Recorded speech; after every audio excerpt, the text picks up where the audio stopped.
This is McCook's Mr. Bill, so honored to have you here.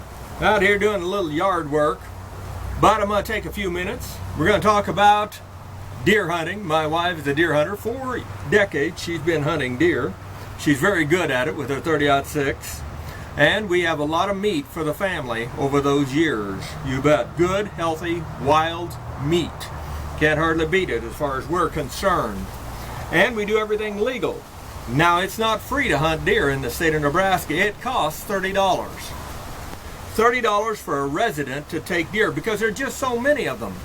Now, it'd be a shame if the state and game and parks, if they would take the cream of that $30 combined with all the hunters, $30, and give that to the people that are injured on the highways, that when their cars hit deer and they get injured. It'd be nice if they'd pay that off rather than to just pocket the money and say we don't care. Be that as it may, that $30 means we have the right to take a deer. But say you're not a Nebraska citizen and you want to come here and take the asset of a deer, to take the meat of the deer, to kill a deer in this state.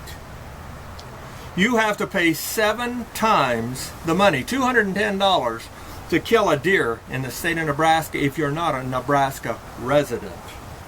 The reason for that is so that all the outsiders don't come here and take the deer, and the residents, the locals, don't get to hunt deer. Yeah, that wouldn't go over well in the state of Nebraska, I'm here to tell you. You bet. And so they have to pay 7 times as much. Now, why don't we do that with jobs? A job in the state of Nebraska is in fact an asset. Something that everybody in the world needs is a job, including in Nebraska. And so we have to pay an income tax on that job. And the income tax, without question, right now is about 3 to 5%, depending on how much you make. 3 to 5%. So we'll stay on the 3% level, though.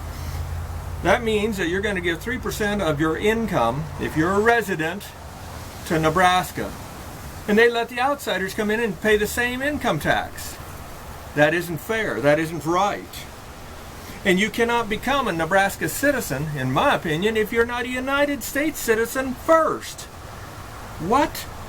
If you're not an American citizen, you can't be a Nebraska citizen, and you should pay 7 times the income tax that a resident pays. Times the 3%, that'd be 21% state income tax. If you're going to come here and work in this state and take an asset away from a Nebraska citizen, you have to pay more. There's a reason why 85% of the local kids leave, because the jobs aren't here. And don't kid yourself. They'll try to say that white people won't work. And that's the biggest lie in the world. They all want to work. You bet you do. And here in Nebraska, we do. And we want to keep our assets and protect our assets, be they deer or be they jobs. And one way is not to build a fence on the border, but rather, when they get here, and they're going to get here, unless the federal government stop them, and they're not going to. I mean, they even got a law right now in the federal books. A person that comes here illegally in the United States, think about this. If they come, they get caught, and they're sent back to Mexico or whatever country they came from.